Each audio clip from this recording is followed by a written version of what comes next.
ಶಿವಕುಮಾರ ಸ್ವಾಮೀಜಿಗಳು ಸಿದ್ಧಗಂಗಾ ಮಠದ ತ್ರಿವಿಧ ದಾಸೋಹಿಯಾಗಿದ್ದು, ಅನ್ನ, ಅಕ್ಷರ ಮತ್ತು ಜ್ಞಾನ ದಾಸೋಹದ ಮೂಲಕ ಲಕ್ಷಾಂತರ ಬಡ ಮಕ್ಕಳಿಗೆ ಸೇವೆ ಸಲ್ಲಿಸಿದ್ದಾರೆ. ಅವರ ಜನ್ಮ ದಿನವನ್ನು ಇಂದು ರಾಜ್ಯಾದ್ಯಂತ ದಾಸೋಹ ದಿನವನ್ನಾಗಿ ಆಚರಣೆ ಮಾಡಲಾಗುತ್ತಿದೆ. ಅವರ ಮುಖ್ಯ ಕೊಡುಗೆ ಎಂದರೆ ಸಿದ್ಧಗಂಗಾ ಶಿಕ್ಷಣ ಸಂಸ್ಥೆಯ ಮೂಲಕ ಉಚಿತ ಶಿಕ್ಷಣ ಮತ್ತು ಆಶ್ರಯ ನೀಡುವುದು ಇವರದಾಗಿತ್ತು. ಅವರು ನಡೆದಾಡುವ ದೇವರು ಎಂದು ಪ್ರಸಿದ್ಧರಾದರು.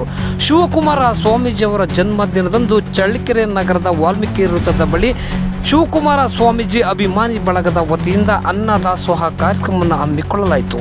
ಈ ಸಂದರ್ಭದಲ್ಲಿ ಶಿವಕುಮಾರ ಸ್ವಾಮೀಜಿ ಭಾವಚಿತ್ರಕ್ಕೆ ಪೂಜೆ ಸಲ್ಲಿಸಿ ನಂತರ ಮಾತನಾಡಿದ ನಗರಸಭೆ ಮಾಜಿ ಸದಸ್ಯ ವಿಶ್ವಕುಮಾರ್, ಶಿವಕುಮಾರ ಸ್ವಾಮೀಜಿಯವರು ತ್ರಿವಿಧ ದಾಸೋಹಿಯಾಗಿದ್ದು, ಅನ್ನ, ಅಕ್ಷರ ಮತ್ತು ಜ್ಞಾನ ದಾಸೋಹದ ಮೂಲಕ ಲಕ್ಷಾಂತರ ಮಕ್ಕಳಿಗೆ ಸೇವೆ ಸಲ್ಲಿಸಿದ ಕೀರ್ತಿ ಶಿವಕುಮಾರ ಸ್ವಾಮೀಜಿಗೆ ಸಲ್ಲುತ್ತದೆ ಎಂದರು.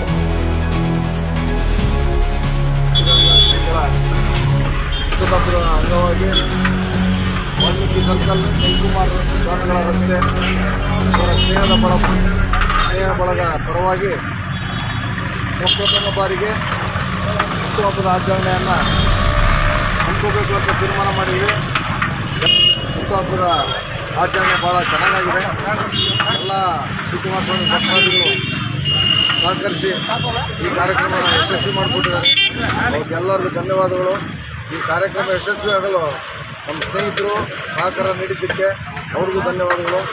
ಇದೇ ಶಿವಕುಮಾರ ಸ್ವಾಮಿಗಳ ಏಪ್ರಿಲ್ 1ನೇ ತಾರೀಕು ಏನಿದೆ, ನಮ್ಮ ಸ್ನೇಹಿತರ ಜೊತೆ ಸೇರಿ ಎಲ್ಲಿವರೆಗೂ ಅವ್ರ ಆಶೀರ್ವಾದ ಇರುತ್ತೋ ಅಲ್ಲಿವರೆಗೂ ಈ ಕಾರ್ಯಕ್ರಮ ಮಾಡ್ಕೊಂಡು ಹೋಗ್ತೀವಿ ಅಂತ ಈ ಮೂಲಕ ತಿಳಿಸ್ತೀವಿ.